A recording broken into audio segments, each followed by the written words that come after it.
Usually when we crack open these high-level strategy documents, the kind that float around think tanks and government bureaus, they're just incredibly dry. Oh, Or yeah. hedged. They're full of, maybes and potential frameworks just designed to not offend anyone. Right. It's that strategic ambiguity. That's just the standard operating procedure in diplomacy. You basically never show your full hand. Exactly. But the source material we're looking at for today's deep dive, it's the complete opposite of that. Yeah, it really is. It's blunt, it's direct, it's essentially a geopolitical sales pitch that just puts everything right on the table with zero filter. The document is titled A Strategic Opportunity for the United States Deepening Ties with Somaliland Through Minerals and Security Cooperation. And it is a fascinating read, not just for what's being offered, but for who is actually making the offer. Right. Because we're looking at Somaliland, which is a region that, on most official maps, doesn't legally exist as an independent country, Yeah. effectively offering the United States the keys to the kingdom. And when we say keys to the kingdom, we really aren't using a metaphor here. No, not at all. We are talking about exclusive rights to the critical minerals that basically run your entire tech sector and prime real estate for military bases in one of the most volatile choke points on Earth. Yeah, the Horn of Africa. And that is the core tension here.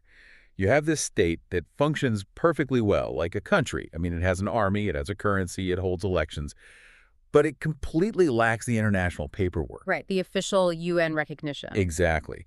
And they are using this proposal to essentially say to Washington, ignore the paperwork, just look at what we can give you. So our mission today is to vet this proposal. We really need to unpack why Somaliland is making this offer right now, dig into the specific technical value of these minerals, because there's definitely some nuance there regarding global supply chains, and ultimately ask the hard question the document poses. Which is, if the U.S. ignores this, is it a massive strategic failure? Yeah.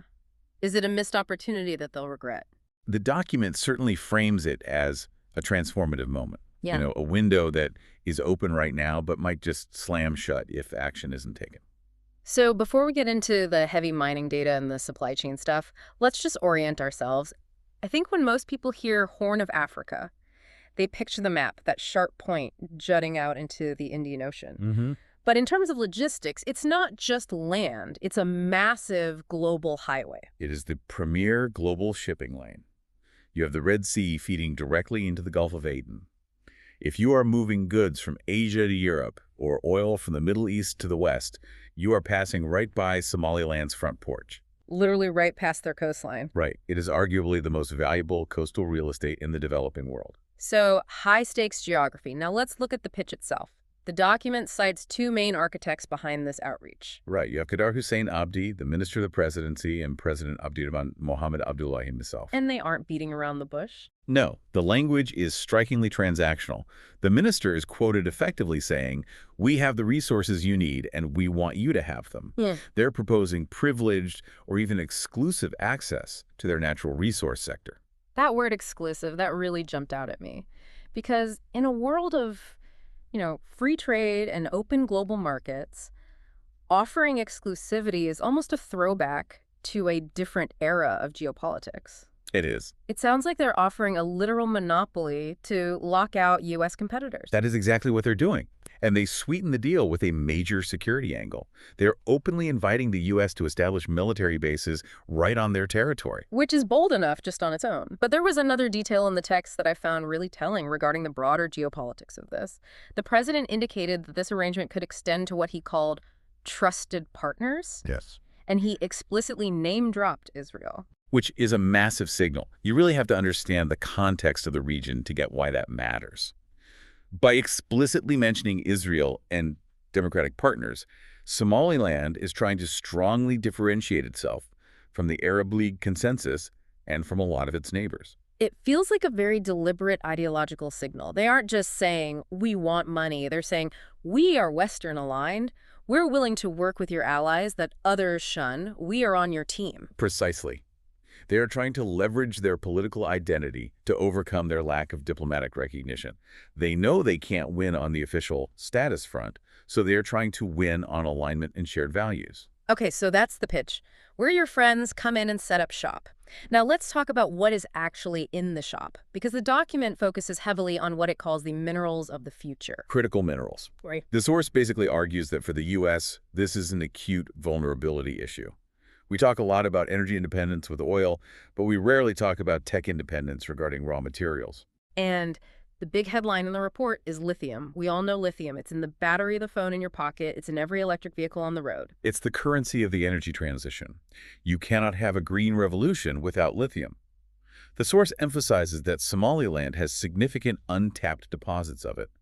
But the core argument isn't just we have lithium. The argument is we aren't China. Right, because currently China processes a massive percentage of the world's lithium. Correct. So for the U.S., securing a source of lithium that isn't beholden to a strategic competitor is seen as a matter of national security.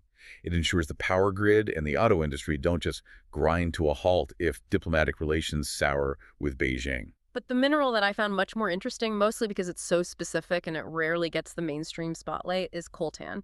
The document specifically calls it indispensable. Coltan is really the unsung hero of the digital age. It's the raw ore for tantalum. And for the listener who isn't an electrical engineer, we should probably explain why tantalum actually matters. My understanding from the deep dive is that it's all about capacitors, right? Spot on. Tantalum capacitors have a very specific, very vital property. They have extremely high capacitance in a tiny volume, and crucially, they are incredibly heat resistant and reliable. So if I'm building a cheap plastic toy, maybe I don't care. But if I'm building something high performance, Exactly. If you need a device to hold an electrical charge and release it precisely, and you need it to not melt or fail when it gets extremely hot like in a jet engine or a missile guidance system, or even a 5G smartphone that processes massive amounts of data, you absolutely need tantalum. wow. Yeah, you essentially cannot build modern aerospace or defense hardware without it. And right now, the global supply chain for coltan is, well, to put it mildly, messy. Messy is definitely putting it lightly. The Democratic Republic of Congo is the big player globally, but that comes with massive ethical baggage. Right, conflict minerals. Conflict minerals, child labor, funding armed groups, or, again, you're buying it through opaque supply chains that are dominated by Chinese processing facilities. So Somaliland is really trying to thread the needle here. The source argues that they aren't just an alternative source, they are a much cleaner alternative. That's a huge part of their value proposition. Yeah. They argue that by partnering with the U.S. from the ground up, they can establish mining operations that are completely transparent and environmentally responsible. They actively want to be the ethical model for African mining. It's a really strong narrative. We aren't the Congo, we aren't China, we are the ethical, democratic option. It allows the U.S. to secure its defense supply chain without the moral hangover. The document uses the term adversarial states repeatedly.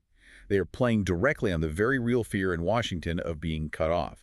If a geopolitical crisis hits, you really don't want your F-35 fighter jet production line waiting on shipments from a country you're in a standoff with. It's basically supply chain insurance. Precisely. It radically diversifies the risk. Okay, so we have the resources side of the equation. Now let's pivot back to the map. We mentioned the Horn of Africa earlier and the Red Sea corridor, but let's dig into the military aspect. Why does the U.S. need a base there? It all comes down to control of flow. Somaliland controls a massive stretch of the Gulf of Aden coastline, specifically around the deepwater port of Berbera. This is the main entryway to the Red Sea. And we have seen recently just how fragile that maritime corridor is. We've had Houthi attacks on commercial shipping, we've had a resurgence of piracy, and if that lane closes, the price of literally everything from crude oil to the sneakers you buy online goes up. The entire global economy runs on maritime trade, and this is one of its biggest arteries.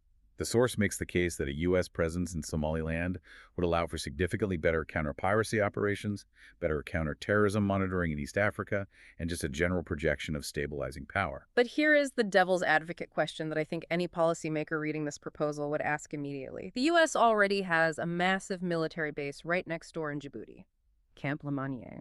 Right. It's the only permanent U.S. military base in Africa.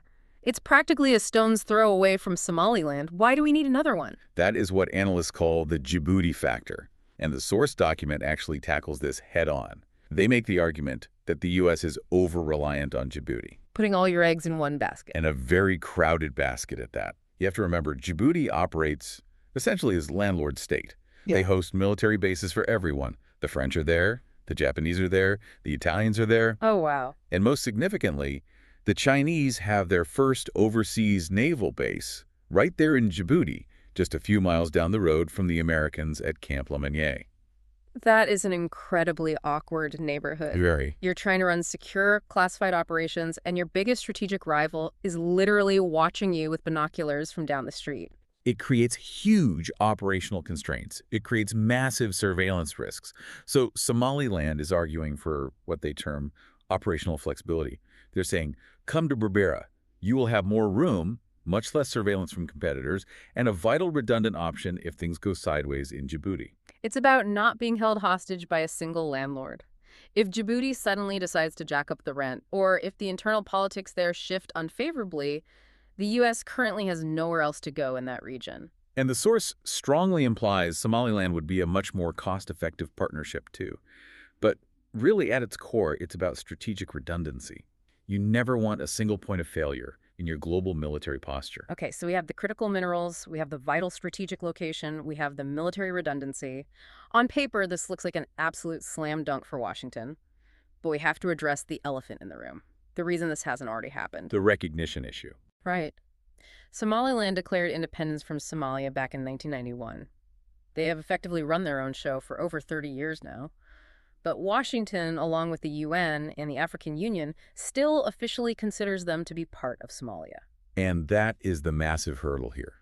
The U.S. strictly follows a one Somalia policy. The longstanding fear in diplomatic circles has always been that if you formally recognize Somaliland, you might encourage secessionist movements all over Africa. Right. You redraw one border and suddenly every region that wants independence starts a war to get it. It opens Pandora's box. Exactly. Yeah. But the source document frames this whole situation as a paradox. They compare Somaliland to the rest of the region, and the contrast they draw is pretty stark. They use the term fragile states, don't they? Yes, they point to the ongoing chaos in Somalia. Proper Mogadishu has tragically been a war zone on and off for decades. They point to the brutal civil conflicts in Ethiopia and Sudan, and then they point to themselves and basically say, look at us. We're the boring ones. In a very good way. They highlight the fact that they have held regular democratic elections for 30 years. They have peaceful transfers of power between opposing political parties. They have their own working currency and their own passports. It's an incredibly compelling argument. They're essentially saying, we are doing everything you say you want an African partner to do. We're democratic, we're stable, we fight terrorism. Why are you punishing us by ignoring us while you pour billions of dollars into failed states? And the document is quick to emphasize that the U.S. already cooperates with Somaliland on a practical level. There are special forces interactions, there's high-level intelligence sharing regarding groups like al-Shabaab. The mutual trust is actually already established. They just want the ring on the finger. They want it formalized. That's right. They're arguing that the foundation is already solid, even if the diplomatic label isn't there yet. And they suggest that the U.S. can engage with them economically and militarily without necessarily granting full, formal diplomatic recognition immediately. Or at least they can find a creative workaround. So let's try to synthesize all of this. The document is essentially asking the U.S. to make a choice. What are the main pillars of their argument? They boil it down to four primary drivers. First is supply chain security. We've talked about this extensively. Securing the lithium and tantalum that are absolutely needed for the next century of tech and defense manufacturing. Getting the physical hardware secured. Second is strategic competition. This is the pure geopolitical angle. It's about proactively preventing rival powers like China, Russia, or Iran from gaining influence over this critical stretch of coastline. Which flows right into the third pillar, regional stability. Right, bolstering a stable, democratic actor in a very volatile region. The logic is that if Somaliland succeeds economically, it helps stabilize the entire Horn of Africa. And the fourth pillar is democratic alignment. Supporting a partner that actually shares your governance values, rather than just tolerating a dictator because his country happens to have oil. But there is a bit of a threat in here too, isn't there? The document ends on what it calls the cost of inaction. It's very much a use it or lose it argument. The source warns that geopolitics abhors a vacuum. If the U.S. looks at this amazing offer exclusive minerals, prime military bases, and says no purely because of diplomatic protocol, well, Somaliland can't wait forever. They have a population to feed, they need economic development, they need infrastructure. Exactly. And if the West won't partner with them, someone else absolutely will. Maybe a competitor who cares a lot less about democracy and human rights and more about just extracting that lithium. The document frames this as a strategic invitation that might not come around again. It really challenges the U.S. assumption that they're the only game in town. It implies that if Washington leaves this on the table, they aren't just maintaining the status quo, they are actively ceding ground. And in 10 years, if the U.S. is desperately struggling to find tantalum for its defense systems, or if a rival navy is permanently docked in Berbera, this document argues we will look back at this exact moment as a massive unforced error. It forces you to completely rethink how foreign policy actually works. We get so caught up in the official maps and the UN roll calls, but the real game is happening in these gray zones, unrecognized states, critical mineral supply chains, vital shipping corridors. Absolutely. This proposal challenges the U.S. to look past the bureaucratic formalities and deal with the hard reality on the ground. It's a highly pragmatic pitch in a very ideological world. And it matters to you, the listener, because ultimately the cost of that phone in your pocket, the capabilities of the military that defends you, and the security of the global shipping lanes that bring goods to your local store all hinge on these quiet, high-stakes decisions. It's not just invisible lines on a map. It's the literal infrastructure of our daily lives. It's really about whether the West secures the raw materials that will build the future economy, or if they just let that advantage slip away because of diplomatic hesitation. So here's the final thought I want to leave you with, something to chew on that builds on the conclusion of this text. We're living in an era defined by intense global resource competition. Everyone is scrambling. If the United States declines this strategic invitation, if they leave the exclusive minerals and the military base on the table because of paperwork, who exactly is going to step in to fill that void? And what does that mean for the global balance of power? That is the multi-billion-dollar question. Definitely something to think about.